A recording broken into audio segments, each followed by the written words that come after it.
Good day everyone! Ito nga pala ang video tutorial ko kung paano gumamit ng PowerPoint animation.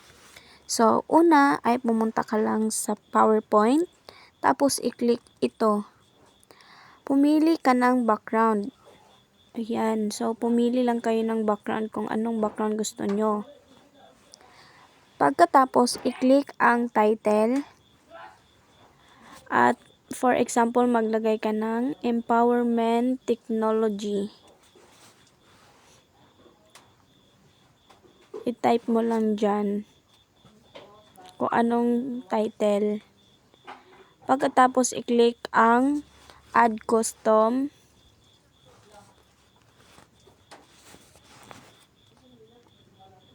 Tapos, lagyan mo ng Custom Animation.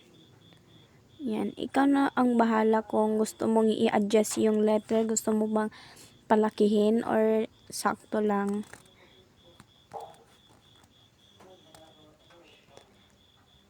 Yan.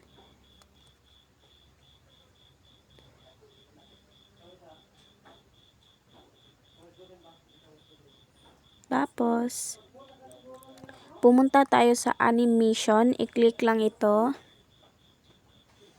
Ayan. At mamili ng mga dyan sa itaas yung mga star. Pumili ka lang dyan. Ang una mong piliin ay color green. Ayan, i-click mo lang yan. Color green. Or kulay green. Kahit anong star dyan yung pipiliin mo. Pagkatapos ay kulay yellow. Pumili ka din ng kulay yellow na star. Kahit saan dyan. I-okay mo lang yan. Click mo lang yung okay. At pagkatapos ay panghuli ay pumili ka ng red. Ayan. I-click mo lang yan. Add.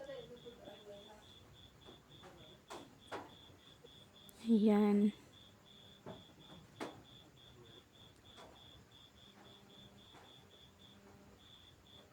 I-click mo lang yan.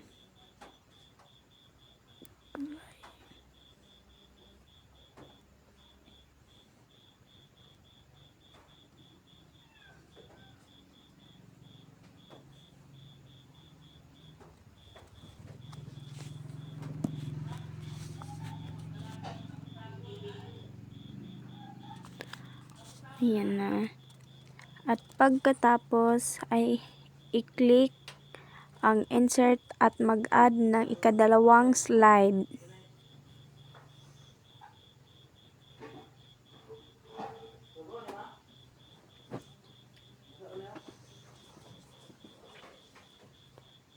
Yan, i-click ang insert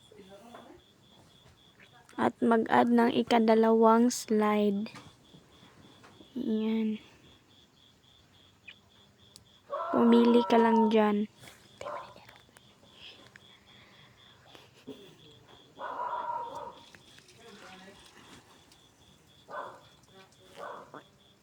Ayan. At pagkatapos ay maglagay ng shape at picture. Kung anong klaseng picture yung ilalagay nyo. Yan, i-click mo lang yan. Maglagay ka ng shape at saka picture.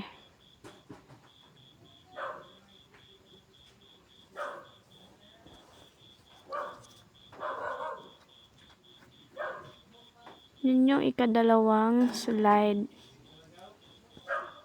Click mo lang yan.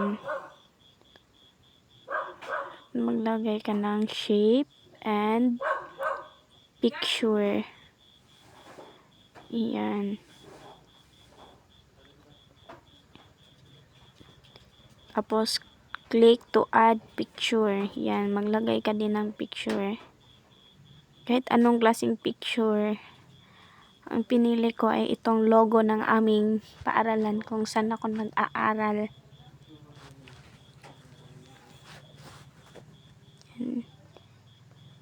I-click mo lang yun dyan.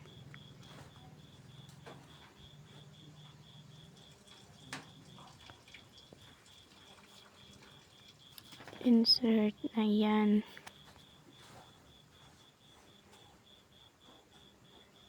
Ikaw na yung bahala kung i-a-adjust mo.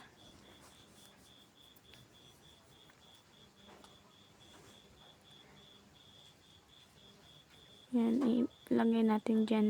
Adjust natin. Okay. Then, i-click ang animation at lagyan ito at pagkatapos lagyan ito ng transition at yun.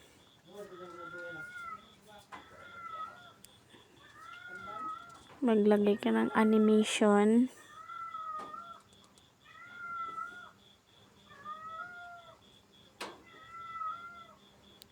Click mo lang yung animation at lagyan ito.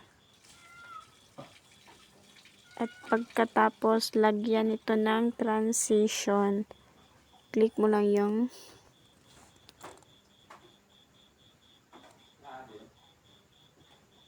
yan.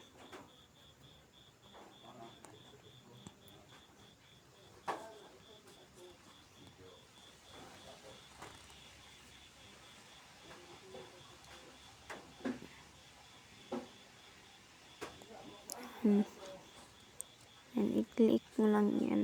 Maglagay ka ng animation.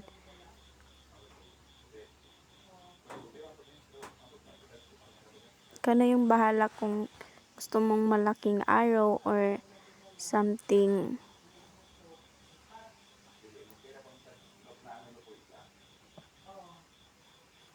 Ayan. Yun na yung transition niya.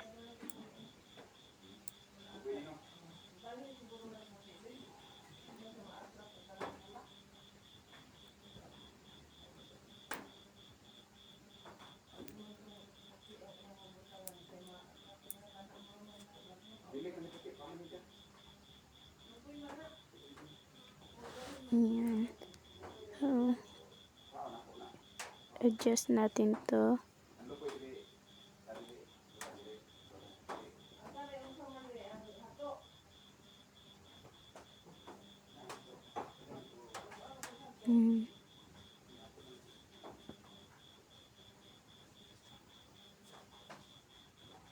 Pumili ka lang ng mga transition kung anong gusto mong transition. Pumili ka lang dyan. Madaming klaseng transition dyan. Pagkatapos, i-click mo yung okay. Kung tapos ka nang pumili.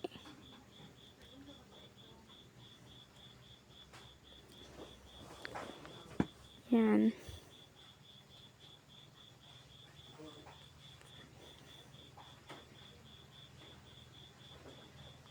Natatagalan ako sa pagpili dito guys kasi gusto ko yung parang may impact siya. Yung kakaiba yung transition niya. Oh, ayan na. I-preview na natin guys kung ano yung nagawa natin. Ayan. So, madali lang gumawa ng animation. Ayan.